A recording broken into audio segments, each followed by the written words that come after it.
6 mois eleki banda azwa médaille d'argent na ba Jeux olympiques à Paris. Victor Wembanyama azongi lisusu na France. Kuna ye na équipe na ye San Antonio Spurs bazokutana na Indiana Pacers na match mibale na Bercy pour la saison régulière. Bakomaki lundi na Nanterre et sika wapi abandaki basketball professionnel na mbula ya 15 ans.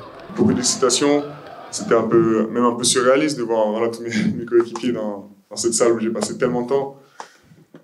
Donc ouais, c'est un peu comme deux univers qui se rencontrent et qui pour l'instant ça marche bien, mais ça, en tout cas ça fait vraiment extrêmement plaisir.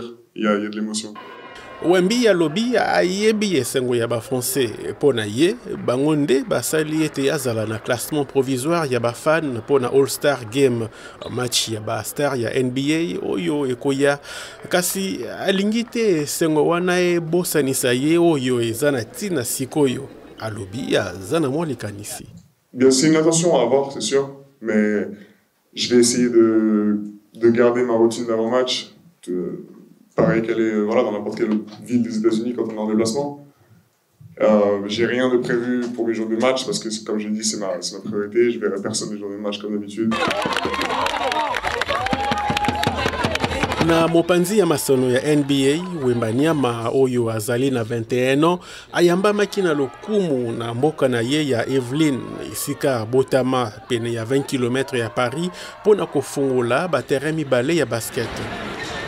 Le plus important, c'est vous, c'est les enfants, les élèves qui avaient motivé ce projet. Parce que ce terrain est pour vous. Parce que c'était un rêve à moi d'avoir un terrain de qualité en libre service pour pouvoir jouer au basket en licence. Donc, c'est vraiment vous qui avez motivé ce projet. Donc, je vous remercie des folies cœur. Yantina eza ete Victor aza oyo akanaki kozala. Kokabola équipe na biso na programme na biso na libota pe baninga baye. Na yango ezalaki na ntina makasi po na ye komema bolingo ya basketball na lingomba na ye. Babeti ya San Antonio Spurs balobi te mbongo boni esengaki pona mosala yango kasi bakonzi ya mboka balobi ete eteni ya malonga ya mbongo yango ezalaki pene ya $500,000. Dimanche eleki San Antonio ya Victor Wembanyama epolaki na liboso ya Miami. Jeudi longaki ba Pacers ya Indiana 140-110 bakokuta na lisusu samedi oyo na elikia ya kokende ba playoff.